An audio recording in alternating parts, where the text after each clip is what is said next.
Hai guys, selamat kembali. Hari ini saya berada di tengah-tengah Bandaraya Hat Yai, Thailand. Dan hari ini saya nak bawakan kepada korang semua para viewers sebuah model yang bakal menjadi model yang paling hangat pada tahun 2020. Dan model ni dah dilancarkan dekat Thailand, cuma dia tak masuk lagi Malaysia. Dan dia akan masuk Malaysia tahun 2020 ni. Kemungkinan ada yang menjangkakan pada hujung tahun ataupun selepas raya. Dan model ni akan menjadi model antara model paling hangat untuk tahun 2020 ni, iaitu tak lain tak bukan Honda City 2020.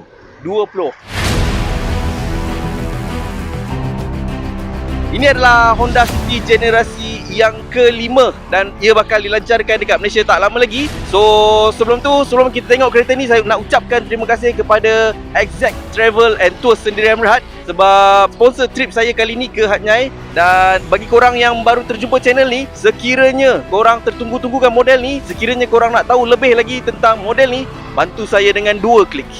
Klik button like dan klik button subscribe dekat bawah ni. So, jom kita tengok.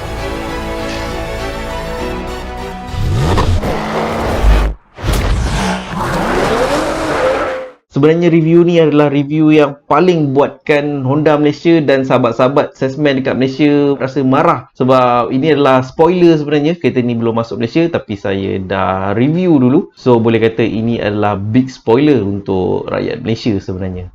Okay guys, ini adalah Honda City 2020 yang bakal masuk Malaysia tak lama lagi. Daripada segi bahagian depan nampak betul-betul berbeza, nampak betul-betul berubah. Especially daripada segi dia punya lampu depan dengan dia punya grill. Nampak gah, dah tak nampak macam kereta segmen B. Nampak macam sebuah kereta yang besar sebenarnya. Ada iras-iras Honda Civic. Kalau kita tengok dekat sini dia punya lampu depan dia menggunakan LED. Ini untuk full spec, spec RS. Kita tak pasti lagi spec yang akan masuk Malaysia nanti yang macam mana. Dan kalau kita tengok dia punya grill depan dia nampak bold, tebal. So kat sini kita tengok semua model-model Honda sekarang daripada Civic, Honda CR-V, Honda HR-V, Honda Accord dan sekarang adalah Honda City. Semuanya menggunakan grill yang tebal. Dan kalau kita tengok kat sini spek RS ni, dia punya grill depan dia berwarna hitam. Dan bumper dia nampak sangat dinamik dan baru disertakan dengan corak honeycomb dekat bahagian grill depan ni. Nampak begitu sporty sebenarnya bagi saya.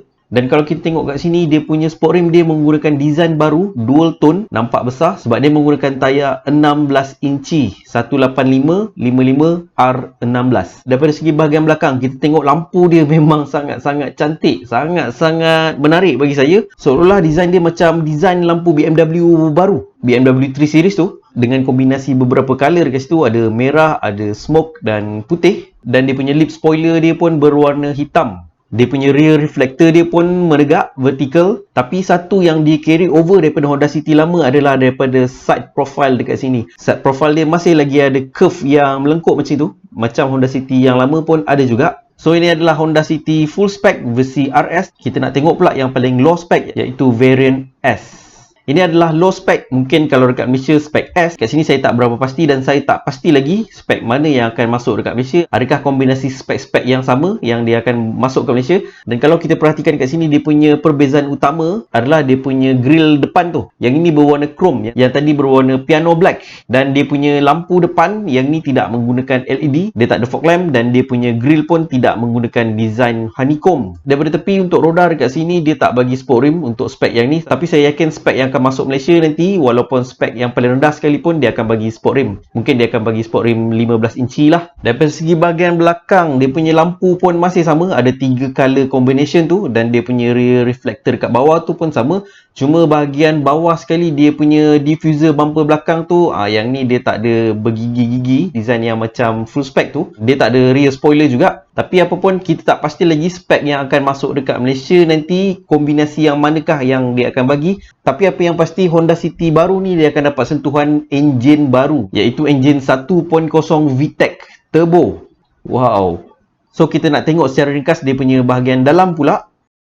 Ini adalah view daripada dalaman Honda City 2020 ni. Kalau kita perhatikan dekat sini, everything semuanya berubah. Tak ada satu pun komponen-komponen yang saya perasan yang di carry over daripada Honda City yang lama. Tapi kalau kita perhatikan dekat sini, dia punya dashboard dia agak sederhana daripada segi design. Sebab Honda City lama, saya suka dia punya design dashboard dia nampak melengkuk. dia berbentuk C, membuatkan dashboard dia nampak sebenarnya luas walaupun kereta ni sebenarnya kereta kecil segmen B. Tapi apa yang saya suka sangat Honda City baru ni adalah dia punya aircon controller, yang mana sekarang dia dah menggunakan scroll. Akhirnya Honda dengar juga saya punya komplain dalam video Honda City yang sebelum ni. Saya ada komplain dia punya aircon controller yang lama tu adalah touchscreen, bagi saya kurang praktikal. Untuk cuaca dekat Malaysia ni agak panas sebenarnya, so memang tak praktikal. So kalau macam ni lebih praktikal bagi saya.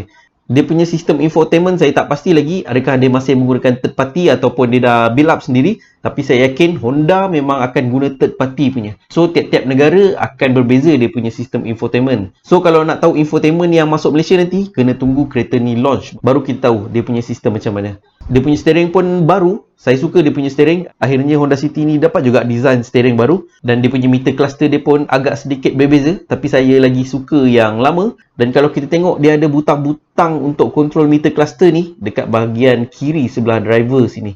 Nampak tak?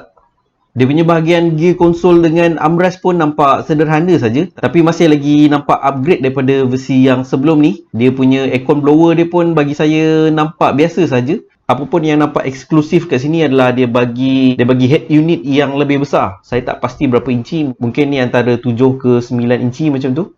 Dan satu lagi apa yang buatkan saya gembira adalah akhirnya dia bagi USB port yang cukup. Kat sini kalau kita tengok dia ada beberapa USB port dan power outlet. Satu kekurangan, kelemahan design floor yang saya rasakan ada pada Honda City ni adalah dia punya center armrest bahagian belakang. Saya tak faham kenapa dia design bentuk cup holder ni berbentuk petak, kenapa tak bulat, dan nampak dekat sini dia makan ruang untuk seat bahagian belakang. Dan kat sini saya perhatikan dia hampir meniru kesilapan Toyota Vios yang mana saya ada terangkan dalam video Toyota Vios sebelum ni. Center armrest bahagian belakang ni lebih banyak mengganggu daripada membantu. Kalau kita tengok Honda City yang sebelum ni, dekat bahagian tengah ni dia ada aircon vents, tapi yang ini tak ada.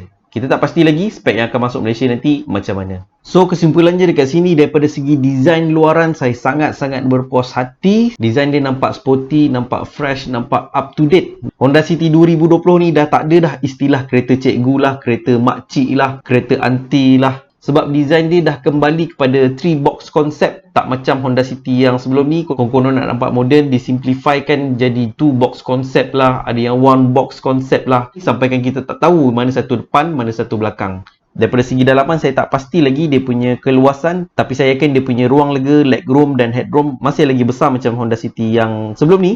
Dan dia punya seat pun nampak lebih comfort, nampak lebih tebal, especially daripada dia punya headrest. Cuma daripada segi dia punya meter cluster nampak simple saja, nampak flat saja. Dan dia punya dashboard pun nampak flat, tak macam yang sebelum ni, nampak lebih curvy. So basically ini adalah Honda City yang terbaru, generasi yang kelima yang bakal masuk Malaysia tahun ni, tahun 2020 ni. Apapun kita tak pasti lagi macam mana Honda Malaysia mengkombinasikan spek-spek yang bakal masuk dekat Malaysia nanti. So kita tunggu nanti bila dia masuk Malaysia, dan bila dia masuk Malaysia nanti saya akan review dengan lebih detail, dengan lebih teliti, dan saya akan test drive kereta ni.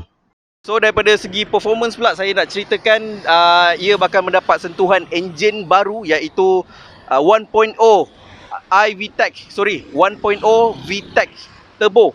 Dia akan mendapat sentuhan enjin baru iaitu 1.0 Turbo VTEC, dan dia menggunakan 3 silinder saja, tapi dia produce lebih kurang 122 horsepower, dan dikatakan dia bakal produce lebih kurang 173 Nm of torque. So kalau kita tengok kat situ, dia punya torque dia hampir sama dengan enjin 1.8 iVTEC, iaitu yang diletakkan sekarang kepada Honda Civic dan Honda HR-V. So agak kuat juga Nm of torque dia punya torque. Kalau bandingkan dengan Honda City lama produce lebih kurang, kalau horsepower dia 118 horsepower dan lebih kurang 145 Nm of torque, iaitu yang lama menggunakan enjin 1.5 iVTEC.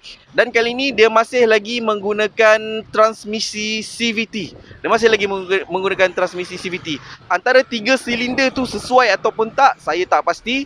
Kita belum test drive. InsyaAllah masuk Malaysia nanti saya akan lenjan, saya akan drive kuat-kuat. Dan satu lagi saya nak terangkan tentang dia punya dimension. Dimension dia ada sedikit lebih besar daripada Honda City yang lama, lebih panjang depan sampai ke belakang, lebih panjang sikit.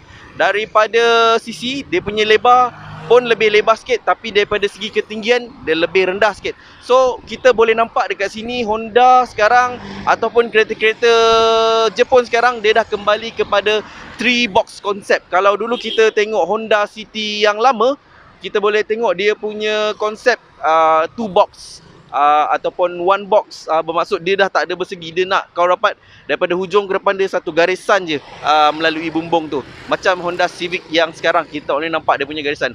Tapi sekarang kebanyakan kereta dia dah kembali kepada 3 box konsep, which is saya suka. Saya suka design yang lebih klasik, ada bersegi-segi sikit. Saya tak berapa suka design yang smooth. Cepat nampak boring, nampak macam itu yang ada timbulnya istilah dugong lah, kereta cikgu lah. So kembali kepada 3 box konsep dan dikatakan dia punya wheelbase, dia antara jarak tayar depan dengan tayar belakang agak dia pendekkan sikit. Mungkin daripada segi handling saya tak pasti, tapi dekat situ akan menjadi advantage untuk turning radius. So itu saja daripada saya, Nas Abdullah daripada Hatnyai, dan terima kasih sekali lagi kepada company Azek Travel and Tour Sendirian Berhad kerana merealisasikan trip ni, kerana sponsor trip saya ke Hatnyai ni. Dan bagi korang yang baru terjumpa channel ni, sekiranya korang tertunggu-tunggukan model Honda City 2020 ni, bantu saya dengan 2 klik. Klik button like dan klik button subscribe dekat bawah ni. Saya Nas Abdullah, majulah industri otomotif negara untuk kebaikan rakyat Malaysia.